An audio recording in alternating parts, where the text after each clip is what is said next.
Today magluluto tayo ng pastili na jar na pang negosyo. Kaya naman, simulan na natin. Una natin gagawin ay lulutuin natin yung ating chicken breast. So meron akong chicken breast na 1 kilo mahigit kasi meron siyang buto. So hindi siya boneless, no?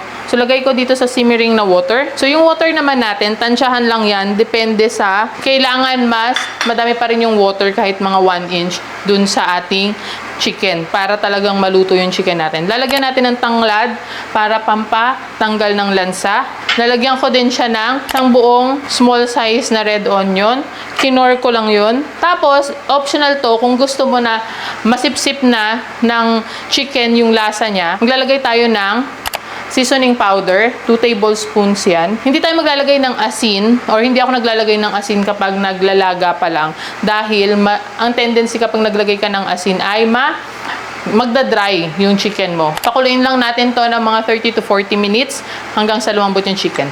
After 30 minutes, tatanggalin ko na siya sa apoy. Tatransfer ko naman dito sa cooling rack na may tray para ma-dry out yung ating chicken breast. Palamigin muna natin, tapos para ma-drain din yung excess water.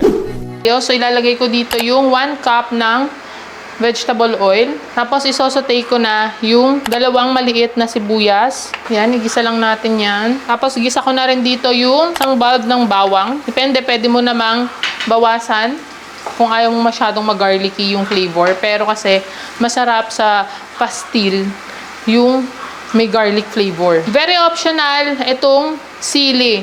Pwede ka kasing gumamit ng chili oil, pwedeng wag mong lagyan kung gusto mo nang hindi maanghang yung iyong pastil. Pero ako, maglalagay ako 3 pirasong sili. Depende rin kasi sa sili, merong hindi masyadong maanghang. Naamoy nyo na yung aroma ng pinaghalo nating mga spices dito. Ngayon, ilalagay ko na yung shredded na chicken. Ito yung after niyang mapalamig.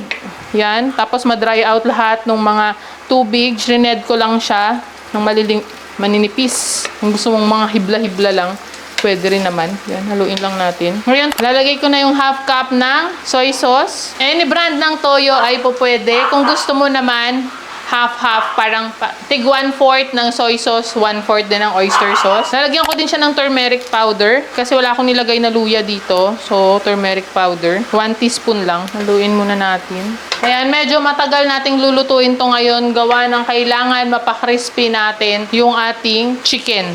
So, haluin lang natin from time to time yan hanggang sa makuha natin yung gusto nating texture ng chicken. Habang nagluluto ako dito, flex ko lang ang aking bagong Rinnai na gas range. Ayan.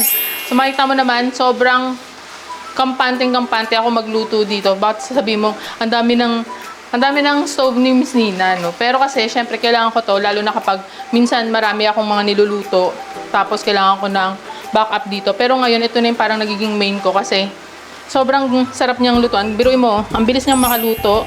Yan, oh, ang ganda. Tapos, meron pa siyang 3 yung gas. Tapos, kapag nawalan ka ng gas, meron akong electric na stove dyan. Tapos, syempre, in one na yan dahil meron din akong 65 liters dito na oven. O, diba?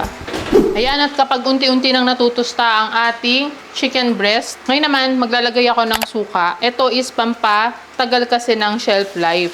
Hindi naman siya magiging lasa na parang magiging adobo na, pero hindi ko muna yan haluin. Pero mas tatagal kasi yung shelf life ng ating pastil, lalo na kapag nakalagay sa jar. Tapos lalagay ko na rin black pepper powder. Yan. 1 tablespoon lang na brown sugar. So, inahan ko konti yung apoy para ma-absorb or maluto muna yung suka natin kasi hindi ko siya haluin. So, after 2 minutes, haluin natin. So, kapag hinahalo mo siya, parang naghihimay ka pa din para mas mahimay pa siya. So, lutuin lang natin hanggang mag-golden brown na ng tuluyan ang ating chicken pastil. Yung iba tawag dito kagkit or pater. Kasi kapag may kanin, yun yung pastil na binabalot sa dahon ng saging. And kapag natutusta na or tostado na ang ating chicken pastil, tanggalin na natin yan sa apoy. Hayaan muna natin na lumamig bago natin ilagay sa bottle. At kapag malamig na, ngayon naman, lalagyan natin siya sa jar. So, itong jar na to ay 4 ounce. Pwedeng timbangin natin, diba? Kasama yung jar, 180 grams. Alam mo ba na tumatagal to ng 3 to 6 months na nakalagay lang sa chiller or sa ref? Kaya, Pwede kang bumili nitong madami, tapos pambaon mo, 'di ba? Siksikin pa natin. Ayan, so ito ay 170 grams. Punong-puno na siya, nasiksik ko na rin. Ayan. Sige. Yun. Siksik na yan, punong-puno. So, gawin lang natin sa iba pa. At para sa costing ng ating chicken pastil, ay makagawa tayo dito ng 10 bottles na pwede nating maibenta ng 120 pesos. Ang puhunan lang natin dito ay 339 pesos. O, diba? Kaya naman, ang tubor, kita natin dito ay 861 pesos. O, diba? Dito pa lang yan sa 1 kilo ng chicken. So, mas maganda pa kung boneless na yung chicken talaga na mabibili mo para talagang accurate yung iyong mga manok. 'Di ba? Yung timbang ng manok mo. Kaya, kung gusto mo pa ng isang chicken recipe na pwede mong inegosyo, pwede mong i-check yung ating chicken cordon bleu recipe na pang negosyo dito. Kaya naman, i-click mo yung link sa description ng video na to. Like and share this video and follow me on other social media platforms para updated ka pa sa mga negosyo recipes natin.